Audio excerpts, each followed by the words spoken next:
All right, guys, welcome to Take Your Base. I'm your host, Flav Oriana, brought to you by Four Corner Sports. All right, guys, so the ALDS is officially done. All right, we got the NLDS that's still waiting. Brewers and Braves, that series is all wrapped up. Atlanta's moving on to the NLCS once again. They're waiting on the Giants and Dodgers. That game 5 is starting tomorrow, I believe at what time? At 9:07 on TBS. But ALDS is officially done. We had the Red Sox and Rays. That series is all wrapped up, and White Sox and Astros. That series is all wrapped up. Both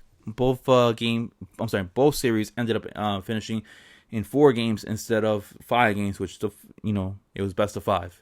I'm sorry, it was a 5-game series or whatever. Best of 3. There you go, best of 3. Anyways, Red Sox and Rays. What's it called? It was a good series in my opinion, right? Rays won 100 games going into the postseason. They look very dominant. The whole analytics, going along with it. They have so many flamethrowers coming out of the bullpen. All right. I know that they lost Tyler Glass now for earlier within the year. He had like a UCL injury, or was it Tommy John's? One or the other. But Rays were dominant. I remember they at one point had made a run. They got Nelson Cruz from the Minnesota Twins. And I'm thinking, oh, wow, like they got a power hitter right there. That's perfect. You plug him in the middle of the order. But I don't know. The Red Sox, if you ask any Red Sox fan, all right, they were not supposed to be here. It was supposed to be a rebuild mode, okay, or a retool mode. And what ended up happening is just that the Red Sox just found a way and grinded it out. And this is one thing that I really love about baseball, all right? Not everything, but one thing I really love is when they allow the managers to actually manage, all right? And when you see what happens when you have Alex Cora managing his own team, not giving a script from upstairs by the GM on like what he should be able to do, all right? Kevin Cash and Tampa Bay Rays, they're a fully analytical group, and I fully understand that. But I think that, you know what? These managers can't be babied, all right? Just like the way that they're babying players. Alex Cora is cut from a different cloth. He is managing the Red Sox team, and you see why, all right? Game 1, what is it? Game 1, they ended up losing. What was Game 1? Game 1, they ended up losing. All right, Rays ended up winning 5-0. All right, Sean McClanahan got the win over Edwin Rodriguez, and Rays ended up scoring 2 runs in the first inning, and then they scored a run in the third, and then scored a run in the fifth, and then scored a run in the seventh.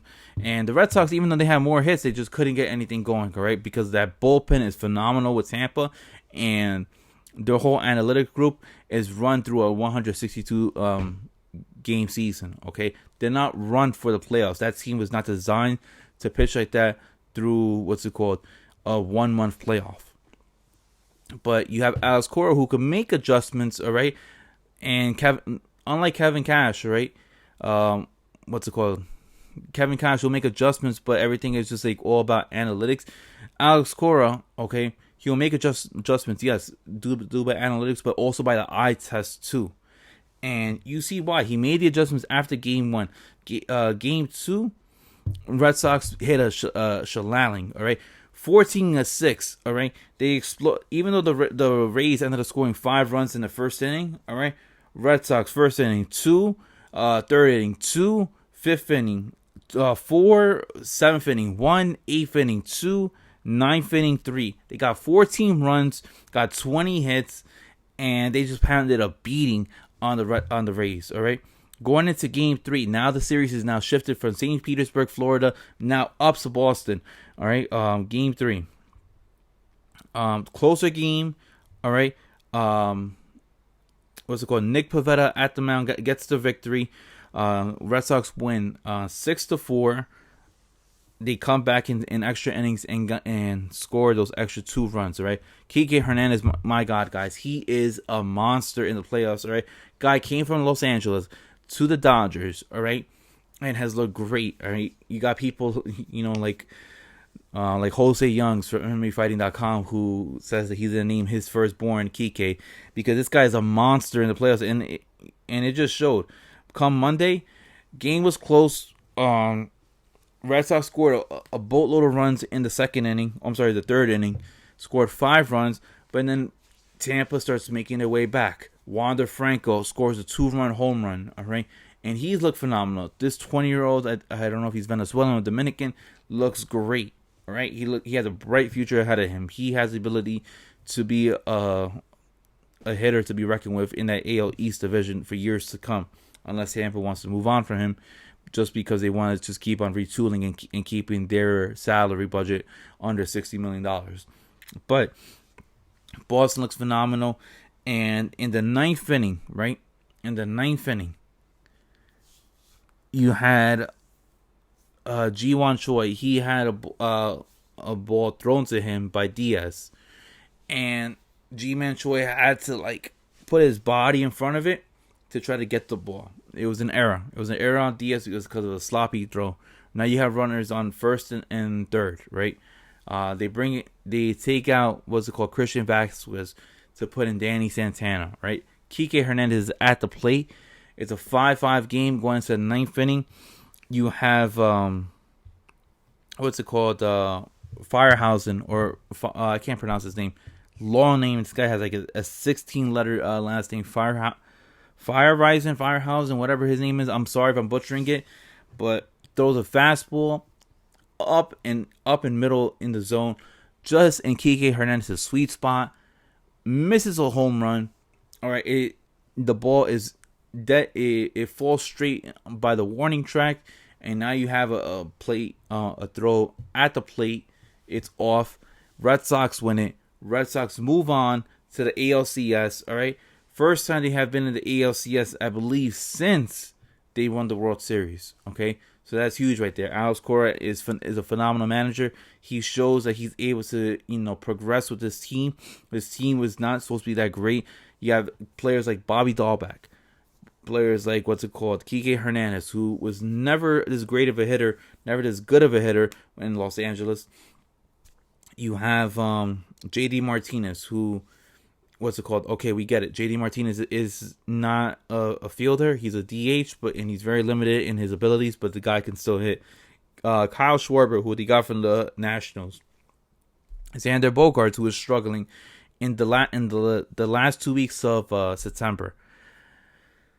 And you have Rafael Devers, who seems to be injured, but he's battling through those injuries, and it's just, list goes on and on and on, and the Red Sox just keep on battling. They beat the mighty Rays. They upset the Rays. I wasn't really expecting that. I picked the Rays to go into the ALCS, but I was wrong. I'm happy that I'm wrong. I like the Red Sox. As a Met fan, I root for the Red Sox because rivals of the Yankees rather see the Yankees suffer. All right, and the fact that the Red Sox are in it, now this is phenomenal stuff. Now they're one round away from making it to the World Series, right? A place that they're very comfortable with, and a place they have been in the last four times within like the last 15 years. Moving on to the other division, in the ALDS, you had the Chicago White Sox versus the Houston Astros. Now the Houston Astros had looked great this whole year, all right? Regardless of the whole cheating scandal that's been going on, Astros have been looking great. There was at one point where in Game 3, the White Sox were complaining about how the Astros were guessing on the pitches that were being pitched to them.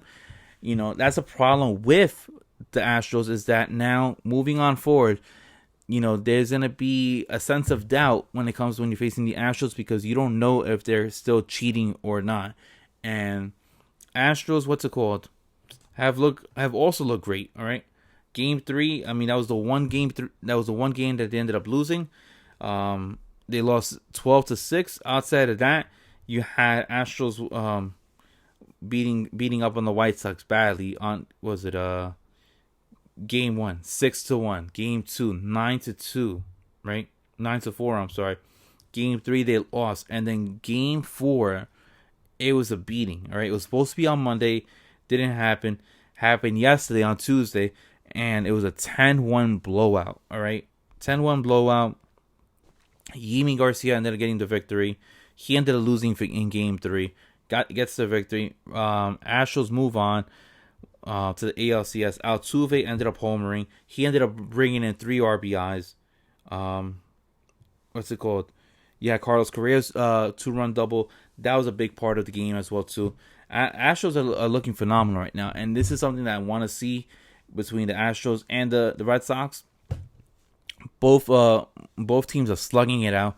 Astros are pretty dominant at home. I'm not saying that they're cheating.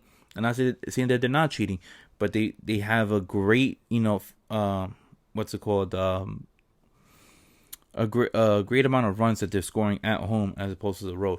But both ballparks, they're heavy on offense. All right, Fenway, you're gonna score a boatload of home runs, a boatload of runs to begin with, and Minute Maid Park, you got what's it called, that forget that box, whatever that is in left field. Easy to hit home runs if you're a right-hand hitter.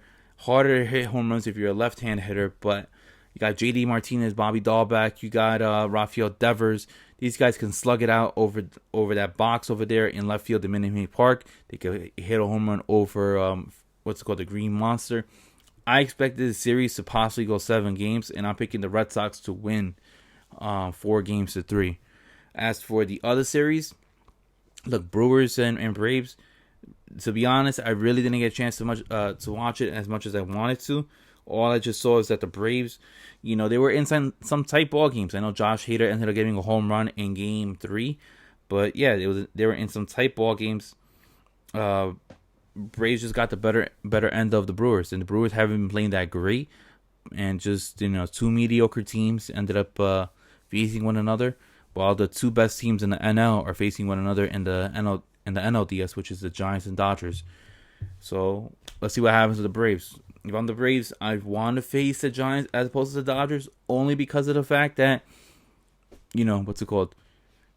Dodgers, I think they have too many, explosive bats in that lineup as opposed to the Giants. I think the Giants would just, beat you out with singles, doubles, and plus, that's a big ballpark over there, and you can probably limit the amount of hits that you can probably limit the amount of runs that you're gonna get in Oracle as opposed to playing in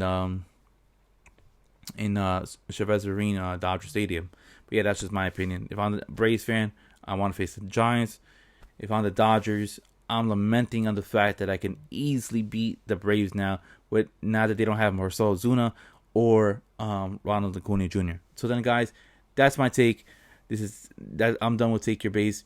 So then, guys, I'll put out a video next time as soon as the series is over between the Giants and the Dodgers, and I'll give you guys my recap on what that series is looking like and how that series is going to look between the Braves on the winner of the Giants and Dodgers series. And so then, guys, I'm your host, Flavo Oriana.